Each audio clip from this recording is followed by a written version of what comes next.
The SDAIE strategy I will be using today is modeling. Modeling is a great SDAIE strategy because it provides an example of what you want the students to do. If they take good notes, they will have that example to use on their independent study time and homework. When you model, you want to use academically correct language. Me as a math teacher, I want to use mathematically correct language. You want to go to nice, slow pace, because if they are taking notes, they need time to write, and if they have trouble comprehending, they need to be able to process the information. And if you move it at too fast of pace, it will be difficult for English learners or students with special needs to understand what you're doing if you're going too fast. So I'll be modeling how to change an equation from standard form to slope-intercept form. I'll go to nice slow pace, and students should follow along. What I will do is I will model 1 or 2 problems for them, and the students will work independently on another 2 or 3 problems, and then we'll stop. We'll go over those 2 or 3 problems did it independently to make sure everybody did it correctly, and they will finish the worksheet on their own. So I'll start. Students go to nice slow pace, do a few to make sure they're on pace and doing it correctly, and they'll finish the worksheet.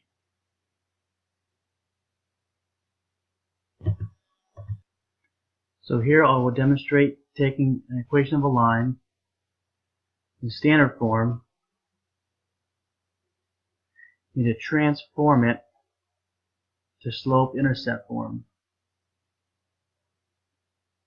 So for example, 4x plus 2y equals 6. Our first step in transforming this equation from standard form to slope-intercept form will be to first subtract 4x from both sides using inverse operations. These 4x canceled out, so we're left with 2y equals negative 4x plus 6.